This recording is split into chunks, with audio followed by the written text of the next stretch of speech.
백신이라던가 아주 딱 맞는 치료제가 생기지 않는 한은 결국에는 계속해서 멈추지 않고 계속해서 우리랑 같이 살 가능성이 최소한 1, 2년 정도는 이제 되는 거죠. 그래서 중장기적으로 조금 생각을 해야 될 필요가 있을 것 같아요. 그래서 질병을 이렇게 언제든지 발생할지 모르니까 적절한 감시 체계를 우리가 확립을 하고 강화하는 방법들도 있고, 또 하나는 환자가 갑자기 생겼을 때 또 대비를 해야 되거든요. 우리가 그 최악의 상황에 대비해 가지고 그런 진단법을 어떻게 할지, 또는 가을 겨울에 지금 다른 질병들, 호흡기 질환들, 인플루엔자라든가 다른 질환들이 같이 동시에 유행할 가능성이 꽤 있거든요. 그래서 그것들을 어떻게 디텍션 할지, 또 인플루엔자랑 같이 겹쳤을 때 검사법을 어떻게 할지, 그런 좀 광범위한 노력들이 지금 중장기적인 노력들이 지금 하고 있는 중입니다.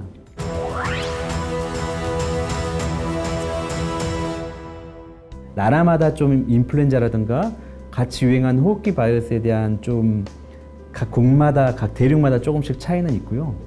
그러니까 만약에 같이 유행한다고 했을 때는 이 코비드 19과 다른 기타 바이러스 질환, 호흡기 바이러스 질환들을 서로 간에 이제 전파가 되지 않도록 그 동선을 분리해주고, 그런 호흡기 질환이 있거나 발열이 있는 환자들은 좀 이렇게 분리를 해가지고 그분들만 좀 진료할 수 있는 동선, 또 공간을 마련해 주는 게 중요하고요.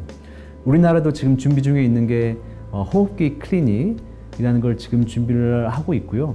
그래서 일정 그 정해진 의료 시설에서는 그런 호흡기 환자만 분리해서 볼 수 있는 그런 시설들이 필요할 것 같고, 이거는 마찬가지로 다른 개발도상국도 같이 적용이 될 수 있을 것 같아요. 한번 진단을 할 때 코비드 19뿐만 아니라 다른 감염, 호흡기 질환들도 같이 동시에 진단할 수 있는 그런 진단법들이 있거든요. 우리나라도 활용을 할 예정이고, 또 개발도상국에서도 여건이 허락하고 그 나라의 컨텍스트에 잘 맞다고 생각하면은 이제 그런 것들을 도입을 할 수 있겠죠. 그래서 환자가 왔을 때, 호흡기 환자가 왔을 때 뭐 여러 번 검사하는 것이 아니고 가능하면 그 현장에서 그냥 바로 검사해가지고 어떤 병인지 좀 분류를 할 수 있는 방법들, 이제 그런 것들을 좀 고려를 할 수 있겠죠.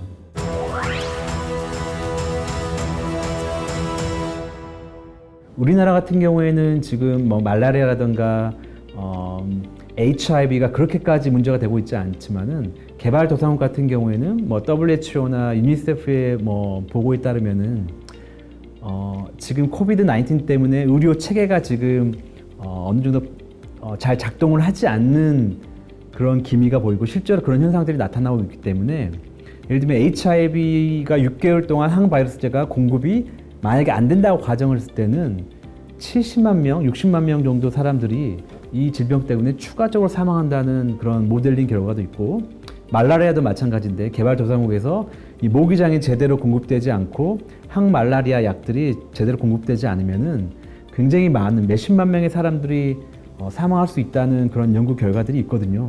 개발도상국 같은 경우에는 접근성이 굉장히 떨어지고, 혹은 그 병원의 보건소에 일하는 의료진들이 코비드 19 때문에 일을 하기 때문에 그 평상시 예방접종에 관련된 일을 할 수도 없게 되잖아요. 그러므로 인해서 지금 예방접종률이 떨어진 현상들이 지금 개발도상국에서 발생을 하고 있거든요. 특히나 뭐 브라질이라든가 남미 쪽에 굉장히 지금 심각하고, 우리나라는 아직까지 큰 영향을 받지 않는 것처럼 보이긴 하지만, 일부 백신을 제외하고는. 근데 이런 것도 개발도상국에서는 굉장히 크게 신경을 써야 되는 질병 중에 하나라고 생각을 합니다.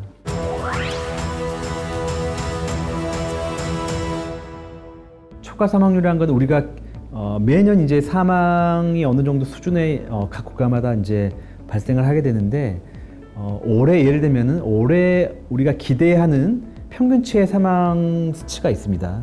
그런 예상했던, 기대했던 그 수치보다도 더 많이 그 초과하는 그 분량의 사망을 초과 사망이라고 하고요.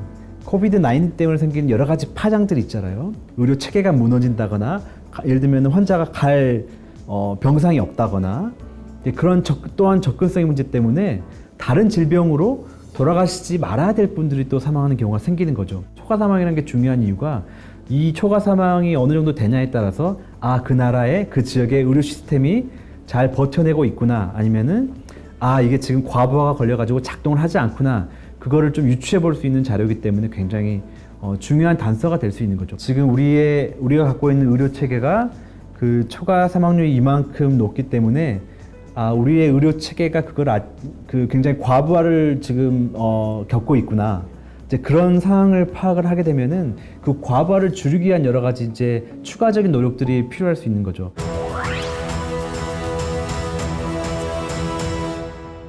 우리도 지금 많이 이제 의료진들이라든가 방역 당국에서 피로감을 느끼고 있는 게 사실이거든요. 협력국도 근데 당연히 마찬가지고.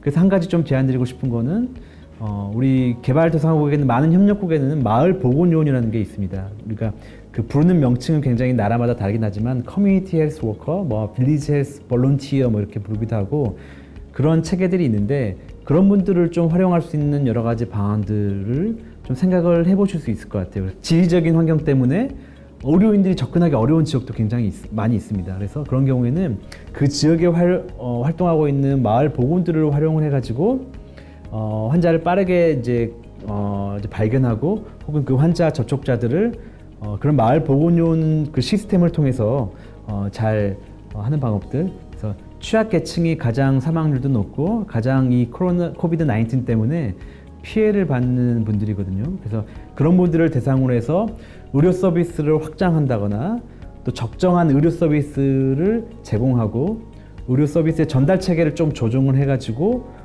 접근할 필요가 있죠. 뭐 예를 들면은 수상가옥이라든가 뭐 그런 또 산골에 이렇게 사시는 분들 접근성이 굉장히 떨어져서 백신을 예를 들면 우리 같은 경우에는 다 의료 보건소에 와서 의료기관에서 맞지만 그런 분들은 접근하기 굉장히 어렵거든요. 이제 그런 경우에는 뭐 찾아가는 서비스를 제공한다거나 이제 그런 식을 통해서 이런 소외받는 계층들이 피해를 입지 않도록 하는 게 필요합니다.